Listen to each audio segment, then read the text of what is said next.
Conversations with Angie is a journey to purpose through healing, laughing, loving, and learning. I believe that we are most powerful and purposeful when we are true to our soul's true desires. Let me in, let's talk.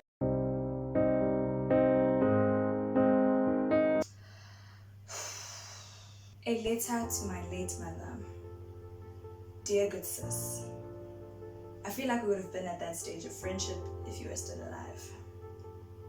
I miss you every day, but I'll always be thankful for the things that you taught me. I wouldn't have come this far if it weren't for your strictness and infectious ambition that keeps me going when my own strength cannot. Some days are better than others, but this is something I still fail to accept, and this is obviously something I need to work on. After you died, I was more angry than sad, and it would always hit me at the most random times that you really aren't coming back, and that would send me straight back to square one.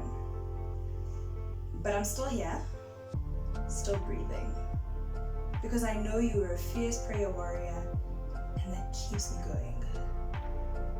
This year will be the 4th since you passed, and I don't know how I get by, but I'll give credit to the friends that you always wanted to meet, but never got the chance to. My favorite human being, my real brother, and God. I have learned in these last few years that it doesn't get better, it just gets quieter, and you only get used to the pain being there, and it becomes a part of you. Thank you for being the amazing superwoman you were. Makanyile, I'll always miss you, and I only want to make you proud. Your loving daughter, Sandisiwe. Dear Mom, I'm not mad at you anymore for leaving so early in my life. I know you didn't want it that way, but it wasn't in your hands. I love you so much.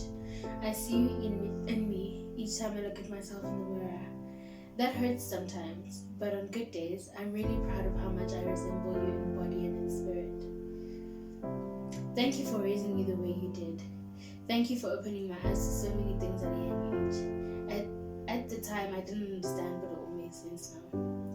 If I didn't know any better, I think you knew you'd leave me early. The way you raised me was in a way that made it look like you'd leave early, and you did. I hope God lets you see me achieve the things that I used to tell you I'd do when I was 8. And I really hope you're proud of me because I'm trying my best. It sucks that you didn't tell me how to deal with something before. You didn't tell me that you'd had mental health problems like I do now. I know you would have known how to talk me through it, but you did your best. So I'll never blame anything that's happened in the time you've been gone on you. Thank you for always being so prepared for me. It makes me feel so wanted and loved by you. I have so much to tell you when we meet again. I miss you so much, best friend. Thank you for committing yourself to understanding me, and thank you for giving me all the strength I could ever need. I hope heaven's treating you well, and they have enough 5 roses for you. Truly, 5 roses.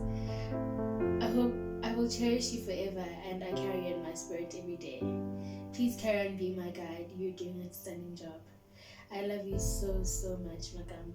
I'll see you in the morning. I definitely feel in a way I didn't expect, because I thought I was going to read it and I was going to be okay, but now I'm like, okay, I really miss the good sis. Like, I really miss my mom. I think I feel very, now it's like, it's light. I think it's also because my mom would always say, if you had to remember me, think of love, kindness, light, like all those things. So I attach positivity to my mom's memory. So I think that's why I feel so good afterwards. Yeah. When I first found out, my dad just woken me up at like 2 o'clock in the morning. I thought I was in trouble. So when he said it, I think the words just went through one ear and went out the other. Yeah. And then it suddenly felt like I was in the Matrix on some, probably none of this is real. It felt like I think I was in a dreamlike state. No one told me. I walked in at home and something was missing. Initially, I was very confused. I was in denial, yes, I was in denial. Because I thought someone was going to be like, no, your mom's in hospital, like she's not dead. And it was such a confused confusing experience. To a point where I was crying, but I was crying so that it looked like it hurt, Because it'd be weird if I walked in and they're like, no, your mom passed away. And then I'm just like, I bet. Like it did when the coffin was going down. I hate that moment. Then I think that's when it all hit me. Yeah. But when I first found out, I was confused. I thought someone was lying to me. I wasn't disbelief. Yeah.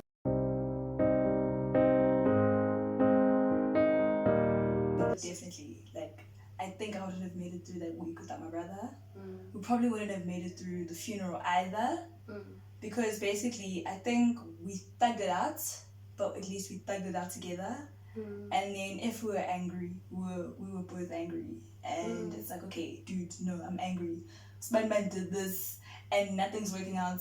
Why is everything happening like this? And like you have someone who completely understands how you feel, even though they're like younger than you, but they're exactly in the same space you are in. My mom's sister's kids are my siblings, but my mom just had me. No, it didn't, because they all still have their moms.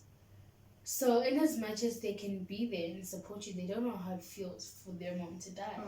Because all of them still have their moms, even if they don't live with their mom. Like my little brother doesn't live with his mom. But his mom is still alive, It just wasn't the same. With my dad's kids, I couldn't even find support from them because we didn't know each other that well. We only met on my dad's funeral, which was 3 years before my mom's passing. So in that 3 years, we didn't make an effort to like form a bond. So it was a very lonely experience, because I'm not saying that I lack support, but no one really understood the depth of the feeling.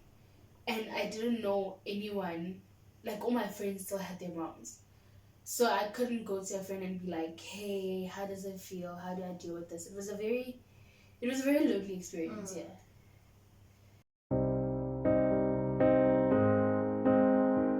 It doesn't get easier.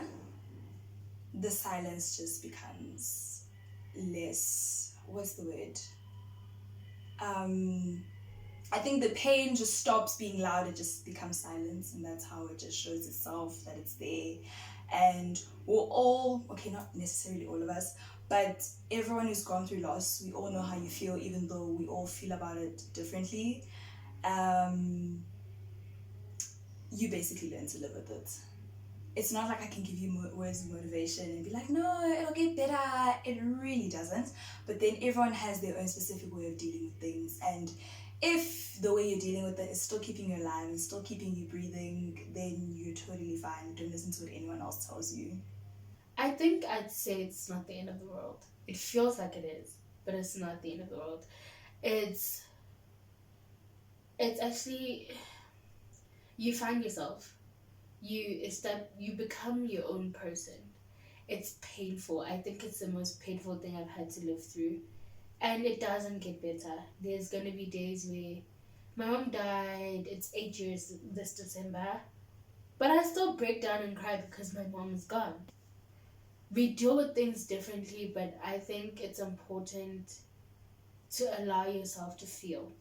Because I didn't feel my mom's passing until I turned 16. And then I had a huge breakdown and my family thought I was going through some stage.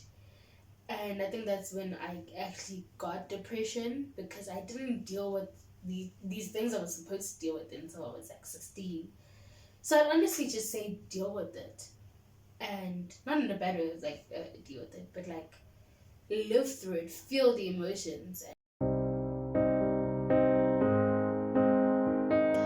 I think my purpose is there.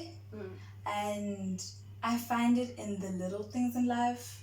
Like, I think your purpose is where your heart dances.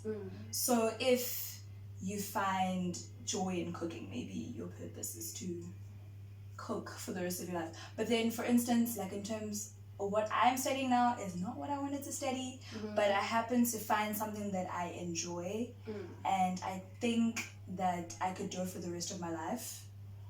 So the way I found it was very unconventional, because I was called to dropping out. So I was like, okay, can't do this. But I think my purpose is to keep myself alive and to make my mother proud. Even though, like, you know how your purpose is not supposed to have anything to do with anyone else.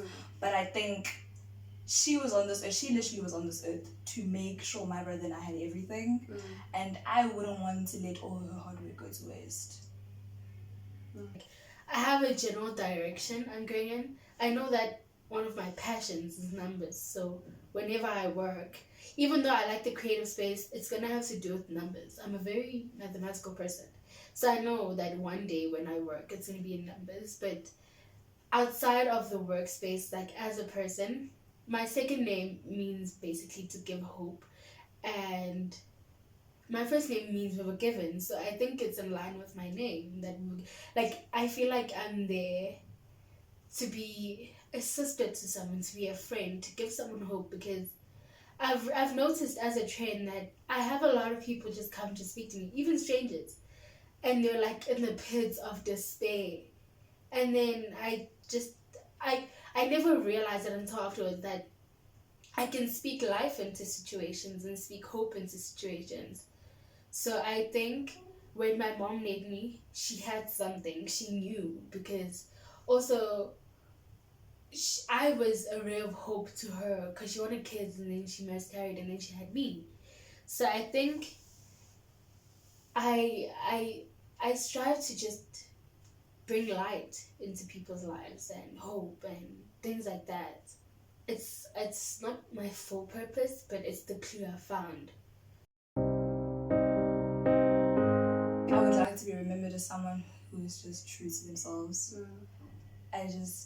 That if I wanted to say something, I said it. If I wanted to do something, okay.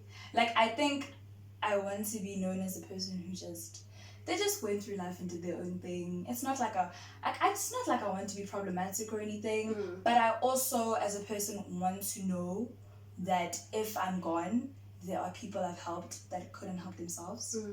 And it's not like I want to be famous or anything. I just want to know that if I had made people's lives better, and that if you can breathe easier because of my existence, then I'm good. I think if you could remember me as that person who was kind, who was always like calm and had a sound mind, because I feel like that will take anyone really far. Because if I compare myself, compare my actions in the times where I was angry, it's never something I'm proud of. Also, in times when I was panicked, it's never something I can back up when I'm calm. But in the times where I have a sound mind, I think I make the best decisions. I'm the best person I can be in that time. But besides having a sound mind, I honestly feel like kindness and also faith. Believe in what you believe in. Like, believe in it. It will take you far. I think I'm here because of how much faith I've grown to have. I'm not where I want to be, but it's just there. So it would definitely, it's three things: kindness, a sound mind, and faith.